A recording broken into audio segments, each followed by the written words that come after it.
Hello again, everybody. Les East along with Brian Allee-Walsh. It's Wednesday out at Saints camp, and the Saints went through their first real practice together since breaking for the bye week last Tuesday. And you know, the 20 minutes we saw, they looked in great spirits, and they look like they're ready to get back to the second half of the season. So Les, from an injury standpoint, we do have the report, and there's 4 guys that did not work at all today.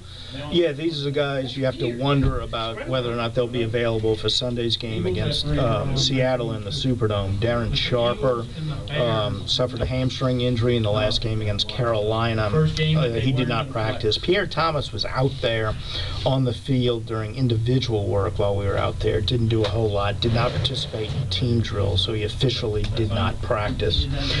So we don't know if he's any closer to coming back or not. Jeremy Shockey suffered a bruised rib against Carolina, and Patrick Robinson with the ankle injury. All 4 of those guys did not practice. They'll have an official designation for them later in the week, but at this point you would have to say it's questionable at best on those guys, and probably closer to doubtful for Sunday's game, which is a 3:05 kickoff in the Superdome. But there was better news on the injury front. And that had to do with Reggie Bush. Reggie worked on a limited basis, and I think some of us, I think myself, was hoping that there would be some kind of definitive answer whether or not he would play on Sunday. It didn't come today. I still feel that Reggie's going to be a go on come Sunday afternoon against Seattle, and his former college coach Pete Carroll. But bring us up to snuff on where he stands. Well, I think we've all felt that since talking to him last week that he would be back for this game, and I think that's probably still the case. He was not as definitive about playing on Sunday as we might have expected. I think they're just being very cautious about that. It's early in the week.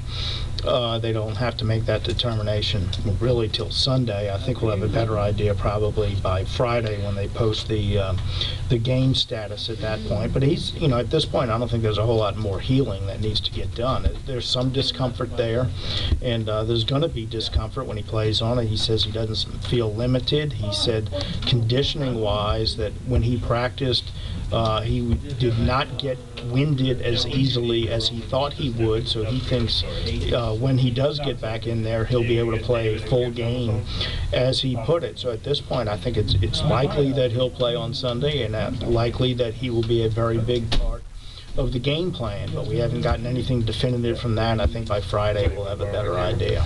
Yeah, and we spoke with Drew Brees during our annual Wednesday get-together here in the media, and I asked him about his contract status and whether or not that it's even on his radar. And this is in response to Donovan McNabb signing a multi-year extension with the Redskins prior to Monday night's game, and he said it's really not on his radar.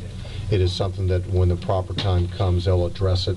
He says he's more concerned with the season and winning football game, which is the right approach to take. So we'll see what happens with that. As far as getting ready for the Seahawks, you know, this is the kind of team that if you don't take them seriously, they can kind of come in and bite you.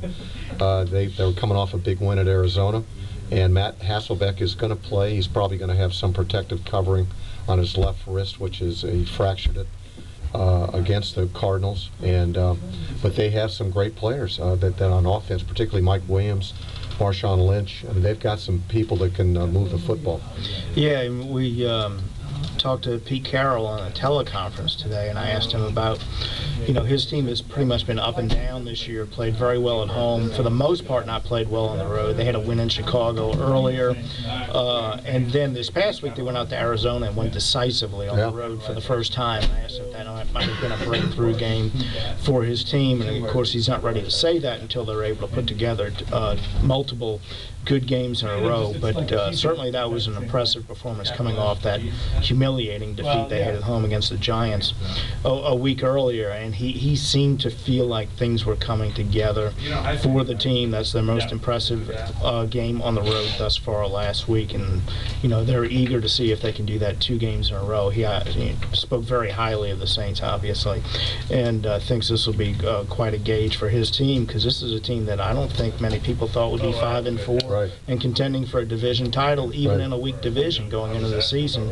He's done a good job to this point, and you're right that despite what the odds makers think, this could be a very difficult game for the Saints if they don't play their best. Yeah, they have struggled. Saints have struggled at home for the most part this season, and except for they're coming off a great win against Pittsburgh on Sunday Night Football, Halloween night.